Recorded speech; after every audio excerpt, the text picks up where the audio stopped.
Islam ini datang awalnya dianggap aneh, asing, dan nanti akan kembali menjadi asing, kata Nabi. Fatuba lil ghuraba, maka berbahagialah kiranya orang-orang yang terasing. Mungkin kita bertanya dalam hati, siapa yang dimaksud oleh Nabi orang-orang yang asing ini? Berbahagialah kiranya orang-orang yang asing, yang terasing tersebut. Disebutkan dalam riwayat Tirmidzi, nyambung dengan hadis yang sebelumnya. Nabi bersabda, alladzina yuslihuna ma afsadan nasu min ba'di min sunnati. Orang-orang yang terasing itu adalah orang-orang yang memperbaiki sunnahku setelah dirusak oleh manusia. Orang-orang yang kembali menumbuh suburkan sunnah-sunnahku setelah ditinggalkan oleh manusia. Itulah yang Nabi sebutkan, berbahagialah kiranya orang-orang yang terasing. Memang Bapak Ibu, tegar di atas sunnah ini seperti menggenggam bara api. Panas, tetapi tetap harus dipegang. Panas, tapi tidak boleh ditinggalkan. Apa maksudnya panas? Diolok-olok, dicaci maki, dituding, macam-macam. Orang yang istiqomah di atas sunnah Nabi di zaman seperti ini seperti menggenggam bara api. Oleh karena itu, mudah-mudahan Allah selalu memberikan kekuatan kepada kita untuk tetap tegar di atas sunnah Nabi Sallallahu Alaihi Wasallam.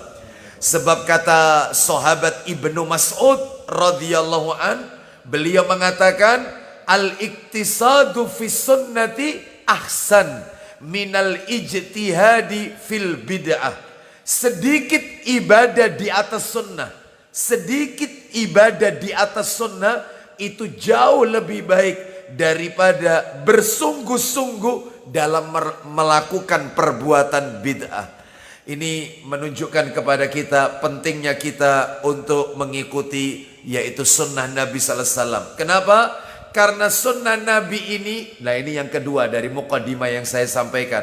Sunnah Nabi ini merupakan sumber hukum Islam yang kedua setelah Al-Quran. Sunnah ini merupakan penjelas dari isi Al-Quran. Karena Al-Quran itu bentuknya masih mujmal, global, butuh rincian-rincian. Lah, rinciannya ini adalah sunnah Nabi Sallallahu Alaihi Wasallam. Mana dalilnya kalau sunnah Nabi itu adalah penjelas dari Al-Quran?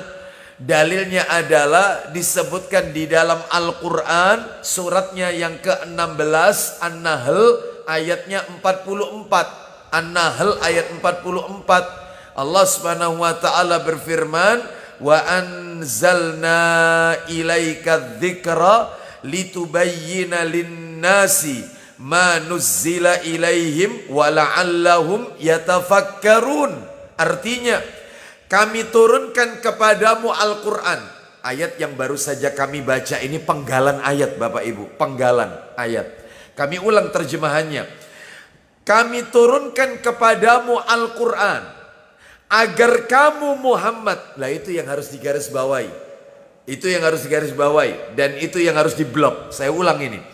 Kami turunkan kepadamu Al-Quran, Al-Quran agar kamu Nabi, agar kamu Muhammad menerangkan kepada umat manusia apa yang telah diturunkan kepada mereka dan supaya mereka memikirkan.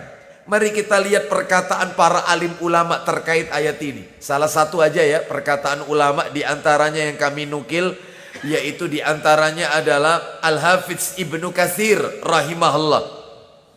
Di dalam kitab tafsirnya Ibnu Katsir rahimahullah berkata, ayat ini, An-Nahl ayat 44 ini, ayat ini merupakan perintah Allah kepada Nabi Muhammad Sallallahu Alaihi Wasallam agar merinci ayat-ayat yang masih mujmal, global, dan menerangkan kepada umat apa yang sulit bagi mereka.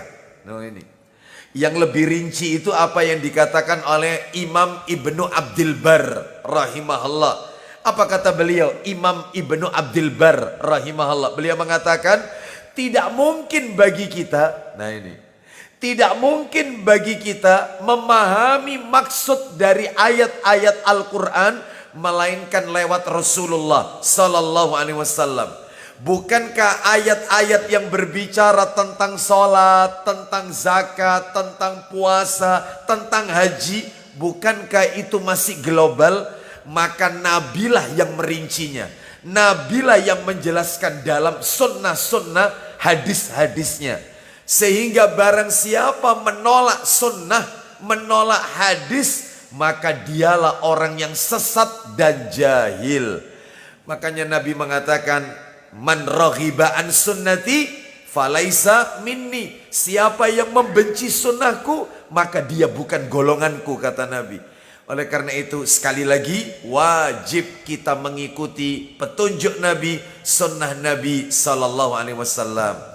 Baik Bapak Ibu sekalian, pagi hari ini kita masuk kepada sunnah Nabi yang pertama yang ditinggalkan oleh umatnya atau jarang diamalkan oleh umatnya. Tentang apa? Yang pertama adalah yaitu sunnah menggosokkan tangan kiri yang telah digunakan untuk membersihkan farji atau kemaluan ke tanah, ke lantai atau ke dinding kamar mandi sebanyak 2 atau 3 kali, kemudian memulai mandi junub dengan berwudu. Jadi panjang sekali ini babnya. Jadi saya ulang, sunnah yang jarang dilakukan oleh umat Nabi ya adalah menggosokkan tangan kiri yang telah digunakan untuk membersihkan farji atau kemaluan. Digosokkan kemana? Digosokkan ke tanah atau lantai atau dinding kamar mandi sebanyak berapa? Sebanyak 2 atau 3 kali usapan, kemudian memulai mandi junub yang diawali dengan berwudu terlebih dahulu tentunya. Jadi ini adalah yang kita bahas pagi hari ini. Lebih spesifik adalah membahas tentang tata cara mandi janabah, tata cara mandi besar, tata cara mandi junub. Yang salah satu tata caranya, kaifiahnya, menggosokkan tangan kiri ke lantai atau dinding kamar mandi setelah ia membersihkan bagian depan dan belakangnya. Baik. Sekarang kita akan bahas materi ini Bapak Ibu sekalian rahimani wa rahimakumullah, agar tertata dengan baik, tidak melebar kemana-mana. Materinya saya bagi menjadi 2 bagian, 2 pembahasan. Pembahasan yang pertama adalah saya akan menyampaikan tentang beberapa kondisi disyariatkannya kita mandi besar. Kapan saja sih kita ini kok disuruh mandi besar, itu dalam keadaan apa kita disuruh mandi besar? Makanya nanti akan saya sebutkan, ada mandi yang wajib, ada mandi yang sunnah. Nah, ada yang dihukumi wajib, ada yang dihukumi sunnah. Keadaannya apa saja nanti akan kami sebutkan satu persatu. Dan materi yang kedua merupakan materi puncak, materi penutup adalah kaifiyah, tata cara mandi besar. Tata cara mandi besar. Dan untuk ibu-ibu akan ada tambahan nanti. Sebab beda mandi junub dengan mandi setelah suci dari haid atau nifas. Ada sedikit tambahan nanti. Khusus untuk haid dan nifas, ketika dia akan mandi besar, ada sedikit tambahan. Beda dengan yaitu setelah junub atau ketika yaitu mandi besar. Baik. Bapak Ibu kaum muslimin dan muslimah rahimani wa rahimakumullah. Kita bahas yang pertama. Ada Abu Dawud? Sahih Muslimnya ada? Sahih Muslim ada ya? Yang kecil itu iya. Sahih Muslim sama Tirmidzi jilid 1, Tirmidzi. Taib. Kita jilid 1 ya. Kita lihat sekarang beberapa kondisi disyariatkannya mandi besar. Kapan saja itu? Ternyata kondisinya ada 15. Ada 15 keadaan, yaitu terkait dengan mandi, mandi besar. Ada yang nanti hukumnya wajib, ada nanti yang hukumnya itu sunnah. Mungkin Bapak Ibu mulai bertanya dalam hati, Ustadz, yang wajib ada berapa? Yang wajib mandi besar, ada 5 keadaan. Sisanya sunnah. Kita bahas dulu yang wajib-wajib dulu. 5 keadaan wajib mandi besar. Ya, nggak boleh ditinggalkan. Harus mandi besar. Sisanya sunnah. Kita lihat yang pertama, yaitu kondisi di mana seseorang itu diwajibkan mandi besar, yaitu keluarnya mani dengan syahwat. Mohon maaf karena ini ilmu harus kami sampaikan. Ini bukan sesuatu yang tabu, ya. Keluarnya mani dengan syahwat, baik dalam keadaan tidur alias mimpi basah atau dalam keadaan terjaga, tidak tidur. Termasuk dalam kategori ini adalah maaf onani, maka wajib mandi besar. Saya ulang, keluarnya mani, bukan madhi ya, bukan madhi, bukan wadi, bukan mani dengan syahwat, ya, baik dalam keadaan tidur alias mimpi basah atau dalam keadaan terjaga, termasuk yaitu onani, maka wajib mandi. Mana dalilnya? Dalilnya saya beri 2. Dalil yang pertama adalah yaitu Al-Quran surat Al-Ma'idah. Surat nomor 5 Al-Ma'idah, ayatnya ayat yang ke-6. Saya bacakan penggalan ayatnya saja. Saya yakin Bapak Ibu sering mendengar ayat ini. Al-Ma'idah surat nomor 5 ayatnya 6. Saya baca di tengah-tengah. Wa in kuntum, ya. Kita lihat sebentar. Wa in kuntum junuban fattahharu. Nah itu. Apa artinya? Dan jika kamu junub maka mandilah. Jelas. Jika kamu junub maka mandilah. Berarti di sini perintah dan hukum asal perintah adalah wajib. Junub ini ya, junub. Junub dalam keadaan yaitu baik dalam keadaan tidur, mimpi basah ataupun dalam keadaan terjaga. Kita lanjutkan dalil yang lain, Abu Dawud. Nah itu Ustaz. Abu Dawud nomor hadisnya 236. Kita dengarkan bersama. Hadis Abu Dawud nomor hadis 236 dari Aisyah radhiyallahu anha. Kita lihat 236. Silakan. Ya. Bisa dibaca Ustaz dari Aisyah radhiyallahu anha. Rasulullah sallallahu alaihi wasallam pernah ditanya tentang seseorang laki-laki. 236 ketemu? Ada? Ada? Coba saya bantu. Coba. Ini 280 nya. Nah ini, silakan. 236 ini ya. Silakan. Nah, kita lihat bahwasannya Rasulullah sallallahu alaihi wasallam pernah ditanya tentang seorang laki-laki yang mendapatkan dirinya basah yang mendapatkan dirinya basah sementara dia tidak ingat telah mimpi. Nah, apakah wajib mandi? Kita dengarkan jawaban Nabi. Silakan. Ya, langsung terjemahannya. Dari Aisyah radhiyallahu anha, beliau berkata, ya, Rasulullah sallallahu alaihi wasallam pernah ditanya tentang seorang laki-laki yang mimpi basah dalam tidurnya. Nah, tapi dia tidak teringat mimpinya itu. Nah, terus Beliau sallallahu alaihi wasallam bersabda, apa isinya? Orang tersebut harus mandi. Nah, terus Dan beliau pula ditanya tentang seseorang laki-laki yang bermimpi, namun dia tidak mendapatkan basah keluar mani. Ya, terus apa kata Nabi? Beliau sallallahu alaihi wasallam bersabda, ya, dia tidak wajib mandi. Nah, dia tidak wajib mandi karena memang tidak keluar mani meskipun bermimpi. Sedangkan pertanyaan yang pertama, mimpi dan keluar mani. Sedangkan dia orang itu tidak ingat tentang mimpinya itu, maka dia tetap mandi besar. Ya, junub dalam hal ini, mandi janabah.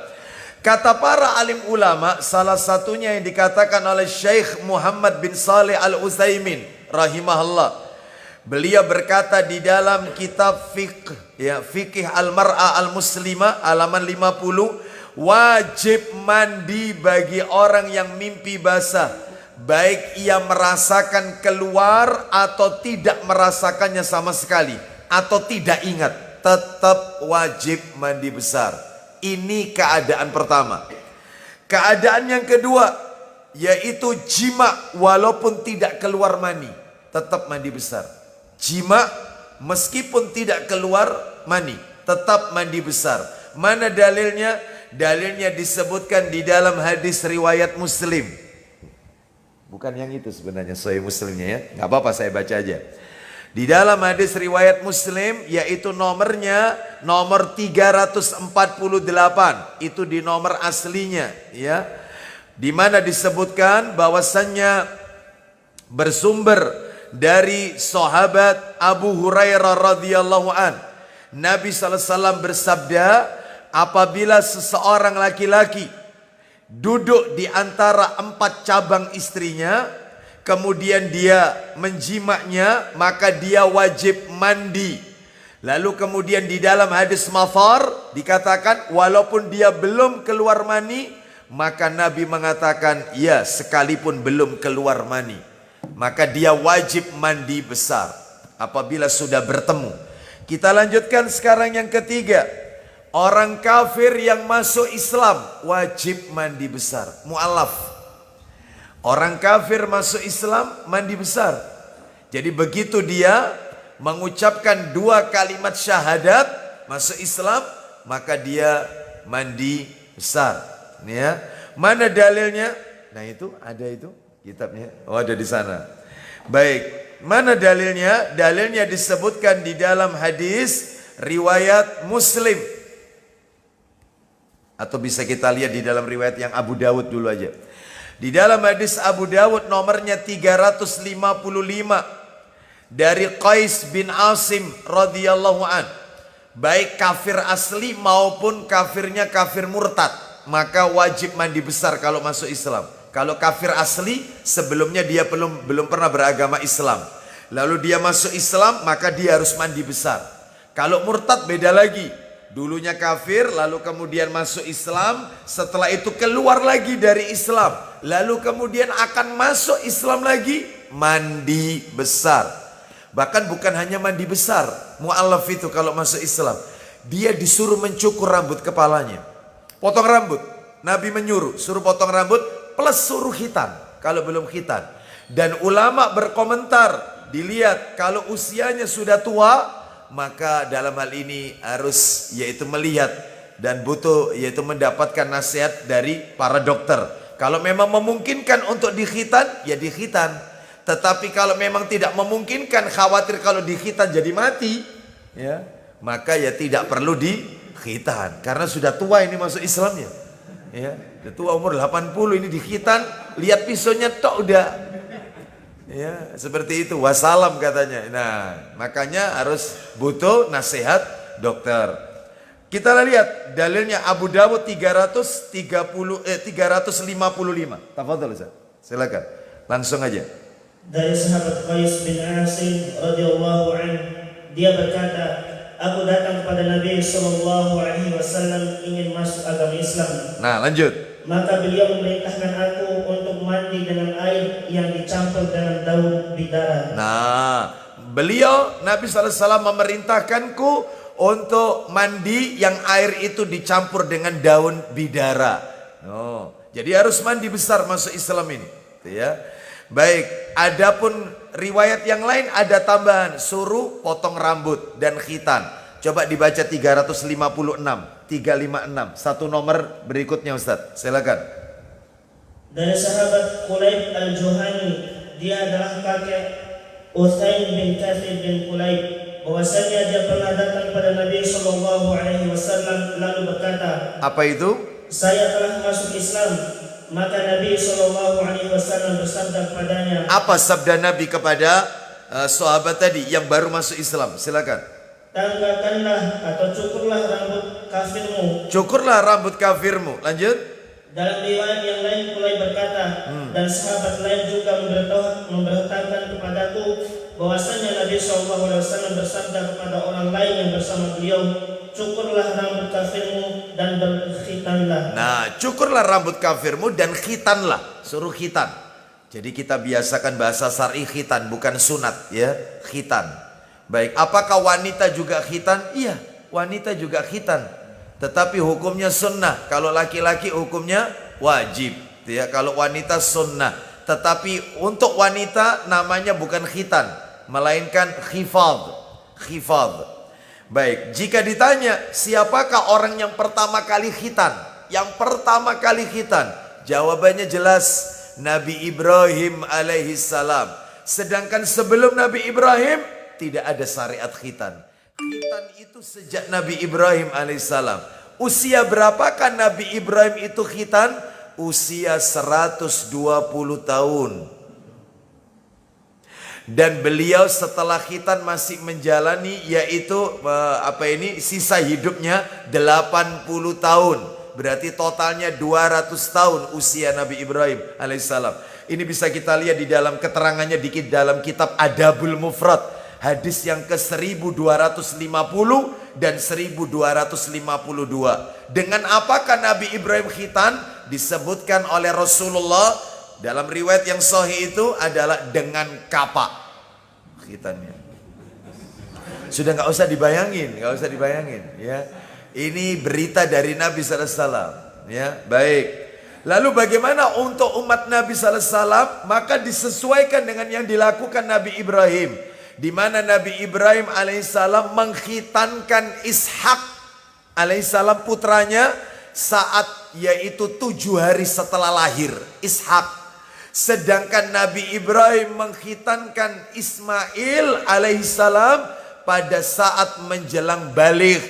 Maka kata Ibnu Taimiyah rahimahullah, berlakulah untuk umat Nabi Muhammad sallallahu alaihi wasallam dan umat-umat yang lain mengikuti yaitu jejak daripada putra-putra yaitu Nabi Ibrahim alaihissalam. Nah, kalau kita lihat ini Nabi Muhammad SAW itu nasabnya kalau ditarik ke atas lurus vertikal ketemunya ke Nabi Ismail alaihissalam. Berarti untuk umat Nabi Muhammad ya batas untuk khitan adalah baligh, betul. Ketemunya ke Nabi Ismail. Sedangkan mereka Yahudi dan Nasrani, nah, itu kalau ditarik lurus ke atas, mereka yang mewarisi kitab Taurat dan Injil, ya, yaitu Nabi Musa dan Nabi Isa, kalau ditarik lurus ke atas, maka ketemunya bukan ke Ismail, ketemunya ke Ishak. Sehingga berlaku untuk mereka setelah lahir dapat 7 hari, itu khitan mestinya. Khitan. Kristen itu mestinya khitan dapat sepekan itu khitan, mengikuti jejak daripada nenek moyangnya kalau paham, kan gitu ya, karena ajaran nabi-nabinya telah dirubah. Baik Bapak Ibu sekalian rahimani wa rahimakumullah, ini menunjukkan kepada kita orang kafir yang masuk Islam maka dia wajib mandi besar. Lanjut nomor 4 yang wajib lagi. Yang wajib ini ya, yang hukumnya wajib. Jenazah muslim atau jenazah muslimah wajib yaitu dimandikan. Wajib dimandikan. Mana dalilnya? Silakan dibuka Sahih Muslimnya Ustaz. Yang atas itu. Nomornya mudah diingat 888. 888. Ya. Nomor hadisnya 888 yaitu dari Ummu Atiyah. Kita lihat dari Ummu Atiyah, silakan. Dari Ummu Atiyah radhiyallahu anha katanya Nabi SAW masuk ke tempat kami ketika kami sedang memandikan putri beliau Zainab binti Rasulullah SAW. Lanjut. Lalu beliau bersabda, apa kata Nabi? Mandikan sampai bersih benar 3 atau 5 kali. Nah, terus? Atau lebih banyak dari itu sesuai dengan keperluannya. Nah, terus? Dengan air yang sudah dicampur daun sigir atau bidara, terus? Dan penghabisnya dengan air kapur. Nah, terus? Bila telah selesai beritahulah aku. Setelah selesai lalu kami beritahu pada beliau. Beliau memberikan kainnya kepada kami seraya berkata, pakaikanlah kain ini sebagai kafannya lapis pertama. Nah, pakaikan kain kafan ini sebagai lapis yang pertama. Ya, jadi ada 3 lapis, salah satunya adalah bergaris. Itu sunnahnya. Boleh nggak kain ikhram dijadikan kain kafannya? Boleh, ya. Baik, Bapak Ibu sekalian, berarti wajib dimandikan jenazah muslim atau muslimah. Nah, kata para alim ulama keterangannya kecuali jenazah syahid, maka tidak dimandikan, ya, langsung dikebumikan, langsung dikuburkan, bahkan tidak disolati. Sebagaimana jenazah yaitu Hamzah bin Abdul Muttalib, ya, radhiyallahu an, yang dibunuh oleh Wahsy. Nah, yang ujung-ujungnya nanti Wahsy ini masuk Islam, ujung-ujungnya, ya. Wahsy ini nanti masuk Islam. Nah, Bapak Ibu sekalian rahimani wa rahimakumullah, lalu kemudian yang jantungnya dimakan oleh Hindun. Nah, kenapa Hindun sekejam itu sampai dia menyewa Wahsy khusus memburu, yaitu Hamzah bin Abdul Muttalib? Karena paman-pamannya, keluarganya banyak yang tewas di tangan Hamzah pada saat perang Badar. Ya, seperti itu. Termasuk yaitu Abu Jahal, yaitu mati pada saat perang Badar. Maka dia balas dendam atas kematian keluarganya di saat perang Uhud, itu ya. Baik, Bapak Ibu sekalian rahimani wa rahimakumullah. Kita lanjutkan, jadi kecuali jenazah syahid maka tidak dimandikan. Kita dengarkan sekarang pendapatnya Syekh Muhammad bin Shalih Al-Utsaimin rahimahullah. Beliau mengatakan, adapun bayi yang keguguran, jika telah memiliki ruh, sudah ditiupkan ruh janin itu, keguguran, sudah ditiupkan ruh, maka jika kandungannya telah mencapai 4 bulan, ya, maka tetap dimandikan, dikafani dan disolati, tetap. Tetapi kalau kurang dari 4 bulan, maka tidak berlaku hukum-hukum seperti ini. Dianggap seperti gumpalan daging atau gumpalan darah saja, seperti itu. Jadi tidak diperlakukan, yaitu seperti dimandikan, dikafani, disolati. Baik, kita lanjutkan sekarang yang kelima, yang terakhir, mandi yang wajib, hukumnya wajib. Yang nomor 5, ketika berhentinya darah haid dan darah nifas. Begitu berhenti haid, berhenti nifas, wajib mandi besar bagi ibu-ibu ini. Dalilnya di mana? Silakan dibuka Sahih Muslim nomornya 282 dari Aisyah radhiyallahu anha. 282. Ya, silakan Ustaz. Baca. Dari Aisyah radhiyallahu anha, katanya, Ummu Habibah bertanya kepada Rasulullah sallallahu alaihi wasallam masalah darah. Baik, lanjut. Kata Aisyah, aku melihat baskom tempatnya mencuci kain penuh darah. Terus? Maka sabda Nabi sallallahu alaihi wasallam kepadanya, tetaplah menjaga masa haidmu. Apabila telah habis masa haidmu itu, hendaklah Anda mandi, sesudah itu sholat. Nah, ya, jadi kalau sudah selesai haidmu, maka mandi, lalu sholatlah. Kata para alim ulama, darah haid sama dengan darah nifas. Adapun tata cara mandi setelah haid atau nifas, maka nanti akan kami sampaikan kalau memang waktunya mencukupi, ya. Sekarang kita masuk nomor 6. Nomor 6 sampai 15 hukumnya sunnah, nggak wajib. Sunnah mandi besar, nggak wajib. Tidak ditekankan, tapi tidak diwajibkan, ya. Tidak diwajibkan maksudnya, hukumnya sunnah, ya. Mana dalilnya? Apa saja itu? Yang nomor 6 adalah mandi di hari Jumat. Mandi hari Jumat. Loh, mandi hari Jumat itu tidak wajib hukumnya. Nanti kita akan jelaskan. Di mana dalilnya? Hukumnya fatwa jumhur ulama sunnah muakkadah, sunnah yang ditekankan. Jumhur ulama tidak wajib. Mana dalilnya? Abu Dawud nomornya 354 dari Samurah radhiyallahu an. Kita dengarkan, ya. Hadis dalam kitab Abu Dawud nomor 354, yaitu dari Samurah, di mana Rasulullah SAW bersabda, "Man tawaddo'a yaumal jumu'ati fabiha wa ni'mat wa maghtasala fahuwa afdal." Silakan. Dari Samurah radhiyallahu anhu, dia berkata, Rasulullah sallallahu alaihi wasallam bersabda, Isinya, barang siapa yang berwudu pada hari Jumat maka itu baik, terus. dan barang siapa yang mandi maka dia lebih baik. Baik, siapa yang wudhu saja di hari Jumat itu baik. Siapa yang mandi itu jauh lebih baik. Nggak wajib, hukumnya nggak wajib. Maka keterangan dari para ulama, satu, mandi Jumat itu dilakukan karena adanya sholat Jumat, bukan karena hari Jumat. Jadi mandi di hari Jumat itu karena sholat Jumat, bukan karena harinya, tapi karena ada sholatnya.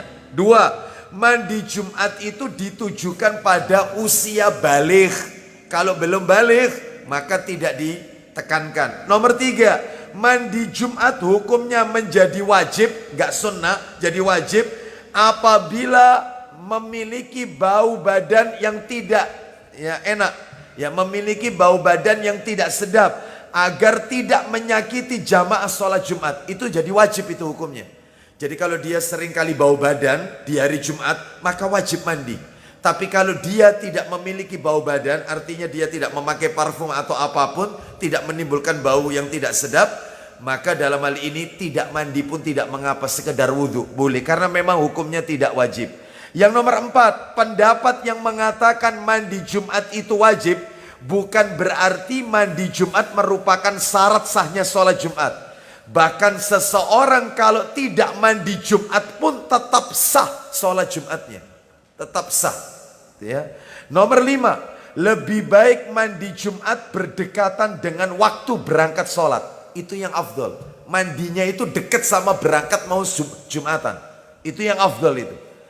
Nomor 6, jika seseorang mandi Jumat itu sebelum subuh, maka mandi Jumatnya tidak sah.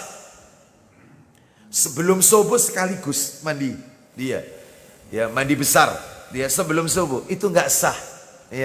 Tetapi kalau yang nomor 7, jika seseorang mandi Jumatnya setelah terbit fajar alias setelah subuh, maka mandi Jumatnya sah meskipun Jumatannya masih sekian jam, yaitu di siang hari, maka tetap sah. Baik, maka dalam hal ini kesimpulannya, mandi di hari Jumat hukumnya tidak wajib, alias sunnah muakkadah, sunnah yang ditekankan lebih utama. Artinya orang kalau tidak mandi, sholat Jumatnya tetap sah, karena nggak ada kaitannya yaitu dengan hari Jumat. Mandi ini adalah ada kaitannya dengan sholatnya. Baik, Bapak Ibu sekalian rahimani wa rahimakumullah. Jadi itu fatwa jumhur ulama. Yang ketujuh, ikhram haji atau umrah. Orang kalau sudah berikhram, maka dia sebelum berikhram dia mandi besar. Hukumnya sunnah muakkad, terutama ketika yaitu berada di tempat mikot. Jadi kalau Bapak Ibu biasanya kalau menunaikan umrah, itu misalnya mikotnya itu di kota Madinah, itu kan mikotnya namanya Zulhulaifah, yang sekarang yang lebih dikenal dengan nama Bir Ali. Nah, biasanya para jamaah itu ada yang mandinya sejak dari hotel, ada yang mandinya di tempat mikot tersebut, ada. Makanya sebelum dia berniat mengucapkan talbiyah, mandi dulu, mandi besar. Tapi hukumnya sunnah, tidak wajib. Artinya kalau tidak mandi, langsung pakai baju ikhram, langsung niat umroh, talbiyah sampai ke Mekah, maka sah, nggak apa-apa. Mana dalilnya? Dalilnya adalah hadis Tirmidzi, yaitu Ustaz.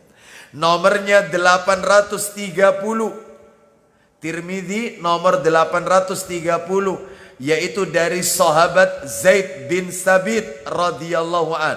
380 Tirmidzi. Silakan dibaca Ustaz. Nah, nama orang terakhir Zaid bin Sabit radhiyallahu an. Silakan.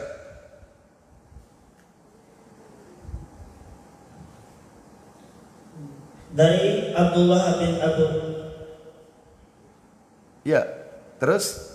dari Abdullah bin Abu Ziyad menceritakan pada kami, Abdullah bin Ya'qub al-Madani beritahukan pada kami, Hari bin Abi Zina dari ayahnya, dari Kharijah bin Zaid bin Thabit dari ayahnya. Nah itu poinnya, itu nama orang terakhir. Terus lanjut.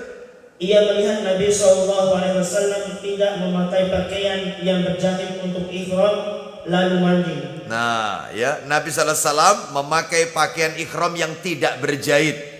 Ya, makanya memakai baju ikhram itu sebaiknya tidak dijahit. Karena ada sebagian jamaah itu supaya tidak mudah lepas dan tidak terus-terusan kita pasang. Ya kan itu cuma taruh di bahu kita bagian belakang. Setelah itu kemudian yang sebelah kanan ditutupkan di pundak sebelah kiri seperti itu. Adapun ketika nanti mau tawaf, maka yaitu yang pundak sebelah kanan itu dilepas, diletakkan di bawah ketiaknya, lalu sisanya disampirkan ke pundak kirinya. Nah berarti kalau seperti itu posisinya siap tawaf. Orang tawaf itu posisinya harus begitu. Nanti ketika sa'i, setelah tawaf kan sa'i, ditutup lagi pundaknya. Nggak boleh dibuka terus. Lah jamaah kita kadang tidak. Mulai dari Juanda sudah dibuka ya. Maka ini tidak mengikuti petunjuk Nabi SAW ya. Sering kali saya lihat ya seperti itu. Sudah dibuka. Padahal masih dari Madinah ini ya. Itu sudah dibuka. Ada juga yang sholat di tempat mikot di Bir Ali dalam keadaan pundak kanan terlihat. Nggak boleh, harus tertutup. Nah itu biasanya begitu disampirkan jatuh ke bawah, sampirkan lagi jatuh ke bawah. Ada sebagian jamaah itu kreatif, jadi dijahitkan dikasih cetekan itu loh biasanya. Jadi yaitu dicetekan begini sehingga dia tidak bisa yaitu lepas. Lah yang kayak begini nggak boleh. Pakaian ikhram itu tidak boleh menyerupai seperti pakaian yang kita pakai, berjahit ya. Sehingga ya biarkan aja. Loh Ustadz kan dada nanti terlihat. Kan dada bagi laki-laki bukan aurat. Aurat untuk laki-laki itu kan mulai pusar sampai ke lutut. Sehingga pusar tidak boleh terlihat, paha tidak boleh terlihat. Nah, adapun di atas pusar dada maka nggak apa-apa. Itu bukan aurat bagi laki-laki. Makanya bapak-bapak yang suka tenis, nah ini ya, celananya seberapa tenis itu? Seberapa itu? Kelihatan nggak pahanya? Futsal itu seberapa celananya itu? Panjang ya. Kalau basket, panjang ya biasanya ya di atas yaitu lutut ya. Jadi paha itu termasuk bagian dari aurat. Lanjut sekarang nomor 8. Memasuki kota Mekah. Setiap akan memasuki kota Mekah, Nabi itu singgah dulu di satu tempat namanya Dzituwa. Lalu kemudian Nabi bermalam di tempat itu dan besoknya akan ke Mekah, Nabi mandi. Jadi setiap mau masuk kota Mekah itu Nabi mandi. Lah kita ya kalau memang memungkinkan ya nggak apa-apa kalau memang memungkinkan. Tapi biasanya nggak bisa karena kita kan naik bis perjalanan kan 5 jam. Jarak tempuh kan 452 km dari Madinah ke Mekah. Bis. Nggak mungkin bis itu transit ke satu tempat. Biasanya nama tempatnya itu Wadi Kudet. Ya. Di tempat itu mungkin memberikan kesempatan jamaah untuk buang air kecil, makan dan seterusnya. Dan tempatnya kotor, jorok biasanya. Dan itu jauh ya masih ratusan kilo dari kota Mekah. Ini tidak. Dzituwa ini adalah tempat yang dekat dengan kota Mekah. Jadi Nabi mesti singgah di situ. Dan Nabi bermalam di tempat itu. Setelah itu Nabi mandi karena mau masuk kota Mekah. Ya, lah untuk kita nggak memungkinkan. Ya, jadi cukup mandinya sekali saja pada saat di tempat mikot atau sejak dari hotel mandi besarnya. Baik, jadi mana dalilnya akan memasuki kota Mekah ini mandi besar? Dalilnya dalam Sahih Bukhari, nomornya 808. Sahih Bukhari 808. Kalau nomor aslinya 1573. Nomor aslinya 1573. Silakan Ustadz. Kalau nomor cetakan terjemahnya 808. Silakan. Ya, dibaca. Dari mana itu? Dari Nafi' radhiyallahu anhu. Katanya, ketika Ibnu Umar selesai sholat subuh di Dzul Hulaifah, ya, dia memerintahkan supaya kendaraannya disiapkan. Maka kendaraannya itu segera disiapkan orang lalu dikendarainya. Lanjut. Setelah ia sempurna duduk di atas kendaraan itu, Ya. ia menghadap ke kiblat dan terus-menerus mengucapkan talbiyah hingga sampai di tanah haram. Nah, terus? Setibanya di Tua, Di Tua, maka dia bermalam di situ sampai pagi. ya.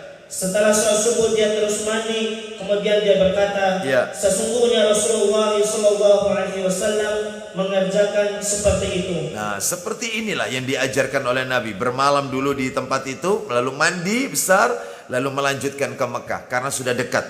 Kita lanjutkan sekarang yang nomor 9 yang hukumnya sunnah setelah memandikan jenazah. Jadi Bapak Ibu sekalian, kalau habis mandikan mayit, maka yang memandikan itu sunnah mandi besar. Mandi besar. Tetapi kalau panjenengan tidak ikut memandikan jenazah, hanya menyolati plus ngantarkan ke pekuburan, itu baliknya wudhu kata Nabi.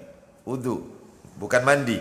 Mandi itu kalau kita setelah memandikan jenazah, maka kita mandi besar. Mana dalilnya? Dalilnya yaitu Tirmidzi. Tirmidzi ini. Nomornya 993 dari Abu Hurairah radhiyallahu an. Tirmidzi 993. Ini tapi mandinya hukumnya sunnah, tidak wajib. Kita dengarkan, silakan Ustaz. Ayo dibaca. Tirmidzi 993.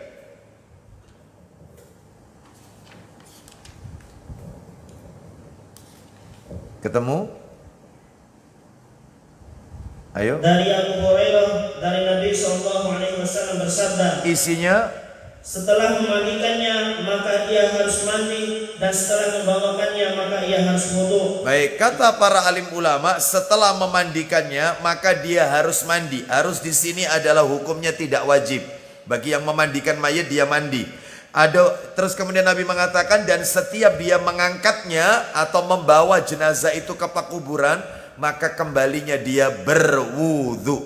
Ya, baik, kita lanjutkan. Kita teruskan. Yang nomor 10. 10 sekarang. Yang ke-10 adalah yaitu sunnah mandi besar. Hukumnya sunnah mandi besar. Yang ke-10 yaitu jima berkali-kali atau ingin mengulangi jima. Jadi Nabi SAW itu pernah, ada 2 riwayat. Riwayat yang pertama, Nabi itu pernah mendatangi 9 orang istrinya dalam satu malam. Ya, menjima istri yang pertama, ya istri yang satu dijima, setelah itu Nabi wudhu, nggak mandi. Setelah itu kemudian ke istri berikutnya, lalu kemudian setelah dijima wudhu, nggak mandi. Lalu kemudian ke istri yang berikutnya dalam semalam ini, kemudian wudhu, setelah itu nggak mandi ya, ke istri berikutnya. Begitu yang terakhir, setelah itu kemudian Nabi mandi. Jadi mandinya sekali, wudhunya beberapa kali. Sunnah ini harus dibudidayakan ini ya, Bapak Ibu sekalian ya. Sunnah ini harus digalakkan. Ini sunnah yang hampir punah sudah ya. Kenapa? Gitu ya, wudhunya ya, Bapak Ibu sekalian. Nah, ada pun riwayat yang lain, beda riwayat yang lain. Jadi Nabi dalam semalam tetap mendatangi istri-istrinya. Setiap kali Nabi jima mandi.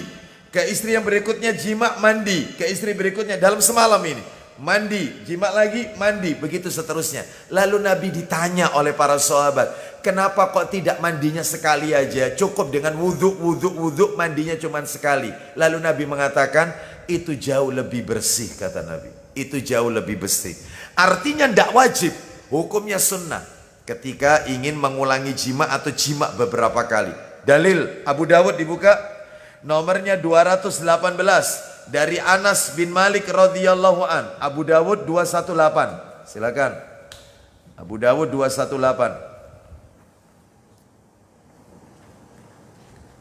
Ayo kita dengarkan bersama-sama Abu Dawud 218. Di mana yaitu bersumber dari Anas radhiyallahu an. Dari sahabat Anas bin Malik radhiyallahu anhu bahwasanya Rasulullah SAW pada suatu hari pernah menggilir istri-istri beliau untuk bersenggama dengan sekali mandi. Nah, dan sekali mandi seperti itu. Baca bawahnya lagi 219 dari Abu Rafi. Silakan.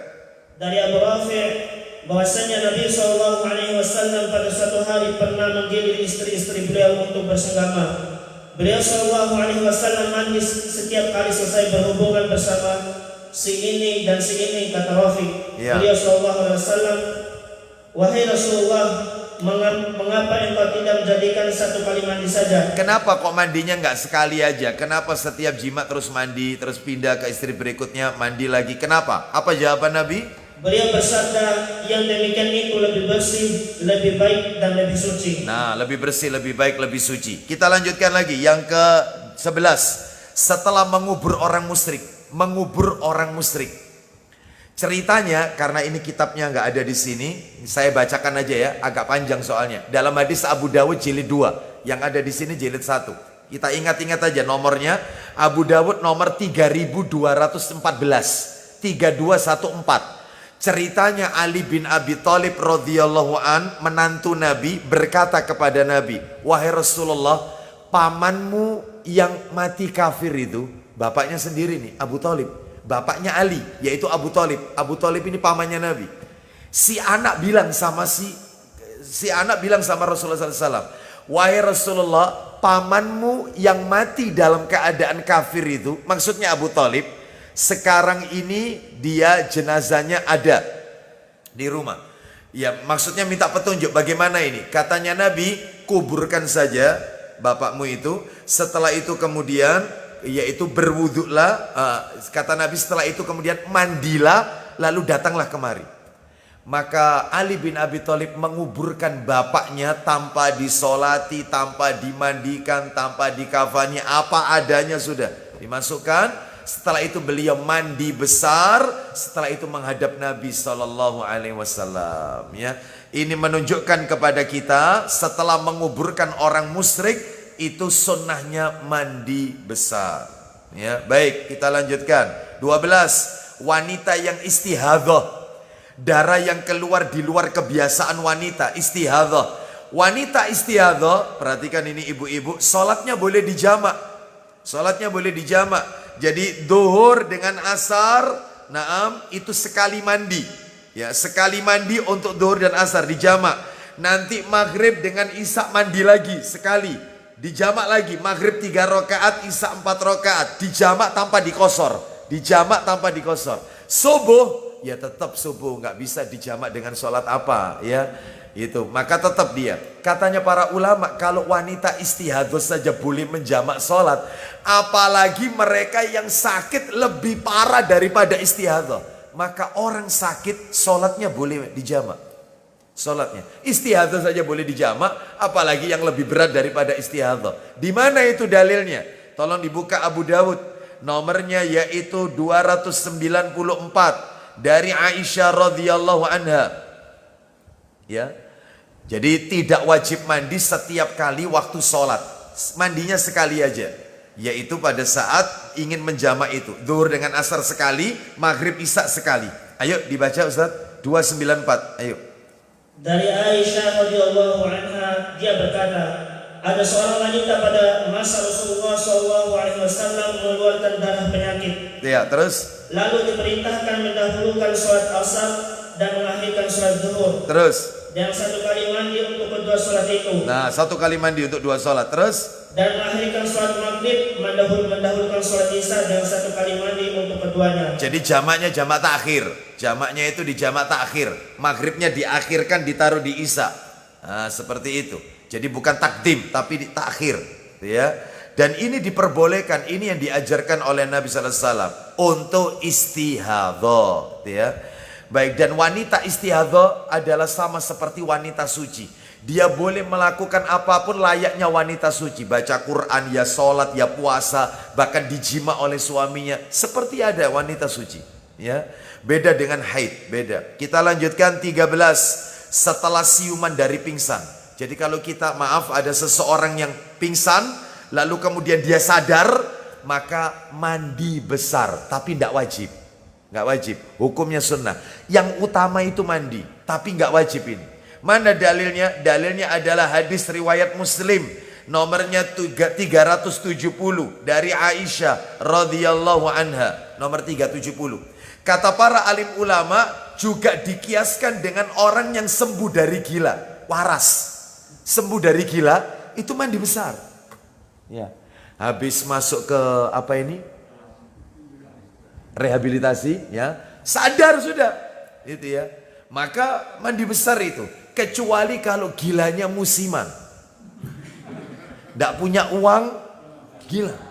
Ada uang, waras. Ya, seperti itu ya. Ramadan, gila. Idul Fitri, waras. Wah, ini repot ini ya.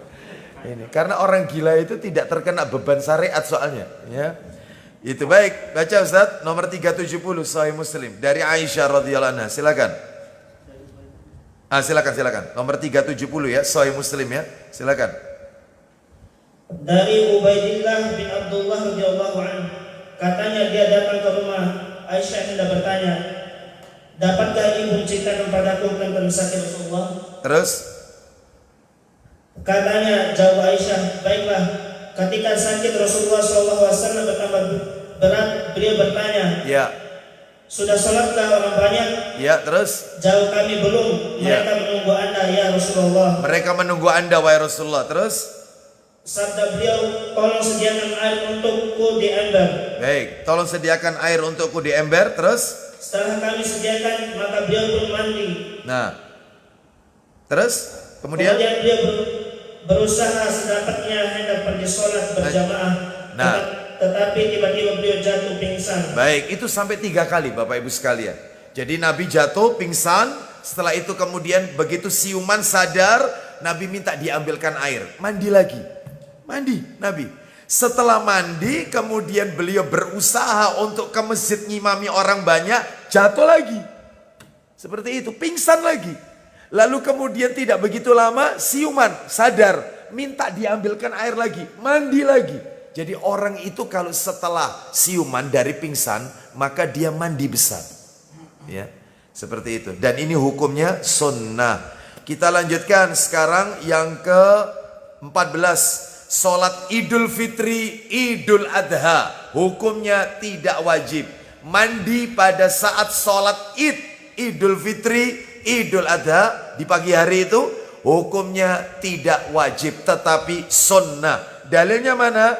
Dalilnya ada di dalam kitab, yaitu disebutkan oleh para alim ulama dalam kitab Al-Wajiz ya, dalam kitab Al-Wajiz, di mana dari Ali bin Abi Thalib dia berkata beliau pernah ditanya tentang perihal mandi besar, maka beliau menjawab yaumal jumu'ah wa yauma arafah wa yaumal fitri wa yaumal adha. Hari Jumat, hari Arafah, hari raya Idul Fitri, hari raya Idul Adha itu mandi besar tapi tidak wajib. Terakhir hari Arafah ya, ketika tanggal 9 Zulhijjah, setelah matahari terbit, jamaah masuk ke tempat yaitu Arafah. Sampai jam berapa dia di Arafah? Sampai matahari terbenam. Begitu matahari terbenam, sholatnya dijamak antara maghrib dengan isya. Di mana? Di Arafah. Setelah dari Arafah, mereka jamaah haji bergeser kemana? Musdalifah. Ngapain di sana? Nginep semalam di sana. Nggak ada tenda. Hujan ya kehujanan, panas kepanasan. Seperti itu. Kecuali orang tua yang sudah sepuh, jam 12 malam, tengah malam boleh meninggalkan Musdalifah untuk ke pemondokannya di Mina. Boleh. Tetapi mereka yang masih kuat, ya harus sampai subuh di Musdalifah. Sholat subuhnya di Musdalifah. Terus nunggu sampai kapan? Nunggu waktu zawal untuk lempar jumroh ke Jamarot. Nah, dari Musdalifah lempar jumroh. Itulah ritual haji. Nah, ketika di Arafah sebelum berangkat, yaitu mandi besar. Tapi hukumnya sunnah. Ya. Baik, sekarang kita akan masuk kaifiyah tata cara mandi besar. Kita tuntaskan saja, ringkas kok ini, ya, tinggal dikit aja. Adapun ada 2 dalil di sini Bapak Ibu, ya tidak perlu kita baca. Yang penting Bapak Ibu tahu dasarnya. Ada 2 dasar dalil yang kita jadikan patokan tentang tata cara mandi besar yang Nabi kerjakan.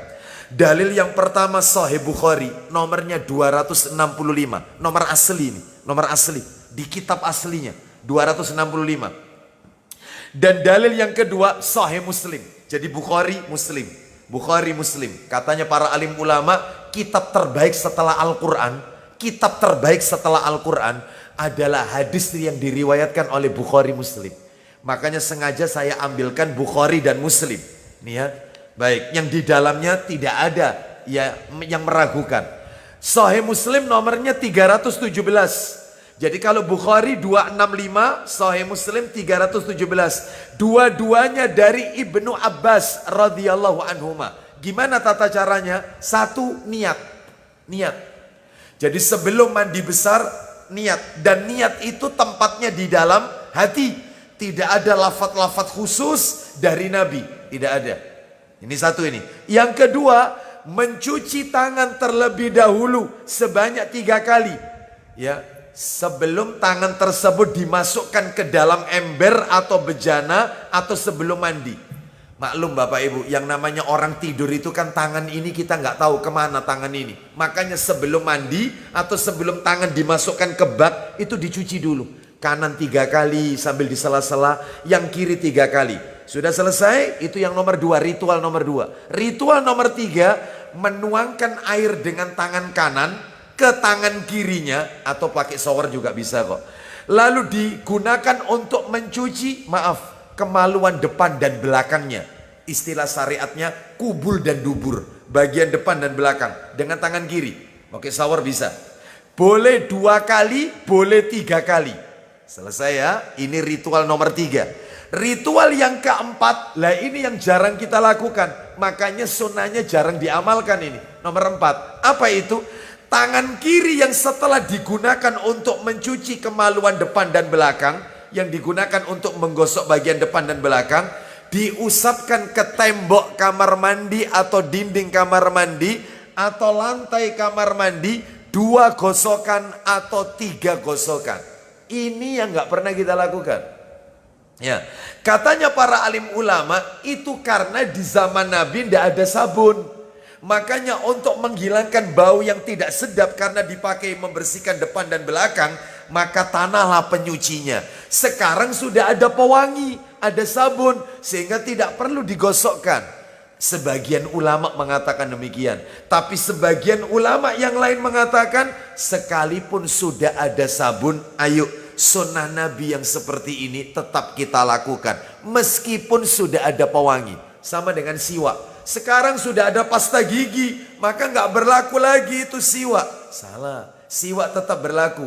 Bahkan siwak beda sama pasta gigi. Orang gosok gigi butuh air, butuh tempat. Sedangkan orang bersiwak tidak butuh air, tidak butuh tempat. Kapanpun bisa dia lakukan.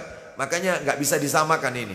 Termasuk yang ini tadi, menggosokkan tangan ini. Ya kita ikuti aja apa adanya yang Nabi contohkan. Terus ya itu ritual yang nomor berapa tadi?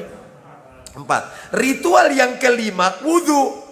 Wudhu ya. Wudhunya ada 2 ya. Bapak Ibu silakan mau pilih yang mana ini. Wudhu yang pertama tata caranya seperti Bapak Ibu kalau berwudhu. Diawali dengan membasuh tangan ya. Setelah itu kemudian berkumur sambil melakukan istinsyak, menghirup air ke hidung. Lalu mengeluarkannya itu dengan tangan kiri, namanya istinsar. Lalu membasuh wajah ya 3 kali. Lalu membasuh tangan kanan 3 kali sampai siku. Membasuh tangan kiri sampai siku 3 kali. Lalu kemudian membasuh kepala disertai dengan telinga, berhenti. Sampai di situ. Lalu dia mengguyurkan badannya. Jadi mencuci kakinya nggak dilakukan. Nanti kalau sudah tuntas mencuci kaki baru diakhirkan. Ini cara pertama. Cara yang kedua yang sering dipilih oleh para jamaah, wudhunya dituntaskan sekali. Jadi habis dari kepala dan membasuh telinga ini langsung mencuci kaki. Kanan 3 kali, kiri 3 kali. Baru setelah itu ritual yang nomor 6. Nah, ya ritual nomor 6 ini ya. 5 apa 6 ini? 6. Jadi ritual yang kelima itu wudhu. Wudhu ya. Yang keenam adalah memasukkan jari-jari ke dalam air. Jadi tangan ini. Lalu menyela-nyela rambutnya sehingga menyentuh kulit kepala. Selanjutnya menyiramkan air di atas kepala yang dimulai sebelah kanan 3 kali. Kemudian kiri 3 kali. Baru kemudian tengah. Jadi dia mengambil air dulu, lalu kemudian diletakkan di kepalanya sambil diremas-remas sampai dia yakin air itu meresap ke pori-pori kepala. Itu dilakukan yaitu 2 kali boleh, 3 kali boleh. Setelah itu ia guyurkan air itu di bagian tengah, di bagian kanan badannya 3 kali. lalu kemudian sebelah kiri 3 kali, lalu kemudian tengah semuanya. Dan tidak boleh yang bagian tubuhnya tidak terkena air. Sampai pusar itu pun kata para ulama harus yaitu kita bersihkan. Jangan sampai nggak terkena air. Jadi intinya mandi besar itu rukunnya basah.